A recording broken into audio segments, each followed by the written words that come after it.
வணக்கம். சுப்பிரமணியம் யோகாமணி சேனலுக்கு உங்களை அன்புடன் வரவேற்கிறேன். இன்றைக்கி சமையல் குறிப்பில் நம்ம பார்க்க போகிறது ஜவ்வரிசி பாயாசம் எப்படி செய்யலான்னு பார்க்கலாம் வாங்க. அனைவருக்கும் அன்பு வணக்கம். திருமதி சுப்பிரமணியம். சமையல் குறிப்பில் இன்றைக்கி ஒரு சிம்பிளான ஒரு பாயாசம் செய்கிற குறிப்பு தான் பார்க்க போகிறோம். அதுக்கு தேவையானதை எடுத்து வச்சுருக்கேன் பாருங்கள். 1/2 கப் ஜவ்வரிசி எடுத்து ஒரு 30 நிமிஷத்துக்கு மேலே அதை ஊற வச்சுருக்கேன். கொஞ்சம் 2 தடவை களைஞ்சிட்டு வேறு தண்ணி ஊற்றி வச்சுருக்கிறேன். கொஞ்சம் ஏலக்காய் தூள், 1/2 கப் சுகர். ஜவ்வரிசி எவ்வளோ எடுத்துருக்கோமோ அதே அளவு எடுத்துக்கிட்டால் போதும். வறுத்து போடுறதுக்கு கொஞ்சம் முந்திரி பருப்பும் கிஸ்மிஸ் பழமும் எடுத்து வச்சுருக்கிறேன். பால் எடுத்து வச்சுருக்கிறேன். ஒரு 2 கப்புக்கு மேலேயே தாராளமாக ஊற்றலாம். அது கூட வேணும்னாலும் நம்ம ஊற்றிக்கலாம். இப்போ நம்ம செய்ய ஆரம்பிச்சிடலாம். அடுப்பில் ஒரு பாத்திரம் வச்சு அதில் பால் ஊற்றுறேன்.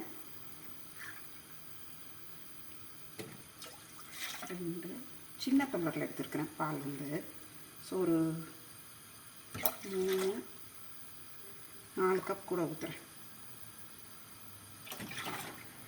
பால் கொஞ்சம் நல்லா சூடு வரட்டும். கொஞ்சம் ஒரு கொதிக்க லைட்டாக சூடு வர ஆரம்பிச்சதுக்கப்புறம் ஜவ்வரிசியை போடலாம். பால் நல்லா சூடு வந்துருச்சு. இந்த ஜவ்வரிசி பார்த்திங்கன்னா அப்படி அமுக்க வரும் கொஞ்சம் லைட்டாக. ஏன்னா 1/2 ஹவருக்கு மேலே சோக் பண்ணி வச்சுருந்தோம் இல்லையா. இப்போ அது ஏற்கனவே 2 தடவை களைஞ்சி தான் தண்ணி ஊற்றி வச்சுருந்தேன். அந்த தண்ணியோடையே இதில் ஊற்றிடலாம்.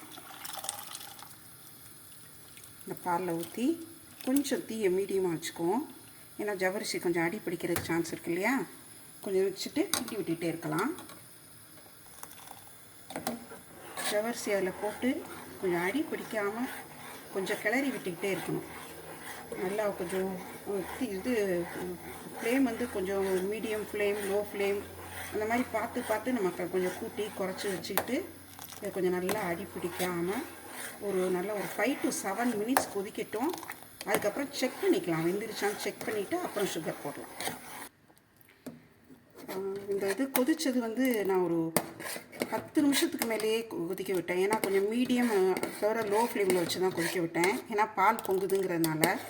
ஜவ்வரிசி நல்லா வெந்துருச்சு. இந்த பாலும் கொஞ்சம் நல்லா வத்தி இருக்குது. வத்த நல்லா டேஸ்ட்டாக தான் இருக்கும். இப்போ சுகரை போட்டுடலாம். சுகரை போட்டுக்கிட்டே கிண்டி விட்டுடலாம். ஜவ்வரிசி எவ்வளோ எடுத்துருந்தேனோ அவ்வளோதான் சுகர், அவ்வளோ போதும். இனிப்பு கொஞ்சம் கூட வேணும்னு நினைக்கிறவங்க கொஞ்சம் 1 ஸ்பூன் கூட போட்டுக்கலாம். அதுக்கு மேலே தேவைப்படாது. இப்போ சுகர் போட்டு ஒரு 5 மினிட்ஸ் நல்லா கொதிக்கட்டும். நல்லா கொதிச்சிருச்சு. ஒரு பிஞ்ச் ஏலக்காய் பொடி போடுறேன்.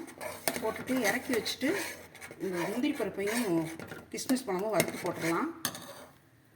அடுப்பில் ஒரு வாணலி வச்சு அதில் கொஞ்சம் நெய் விட்டுருக்கேன். இந்த பாயசத்துக்கெலாம் ரொம்ப நெய் தேவைப்படாது. நம்ம வறுக்கிற முந்திரி பருப்பும் அந்த கிஸ்மிஸ் பழமும் வறுத்து போடுற அளவுக்கு இருந்தால் போதும். முந்திரி பருப்பு முதல்ல வறுத்துடலாம்.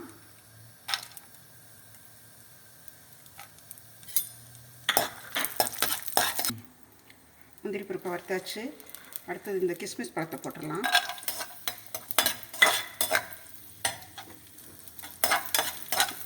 நல்லா பூரிச்சு வரட்டும்.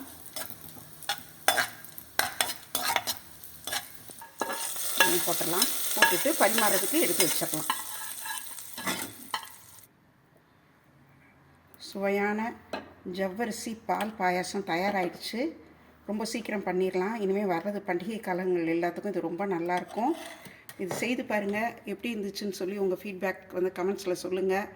இந்த வீடியோவை லைக் பண்ணுங்கள், ஷேர் பண்ணுங்கள். எங்கள் யோகாமணி சேனலுக்கு சப்ஸ்கிரைப் பண்ணுங்கள். நன்றி, வணக்கம்.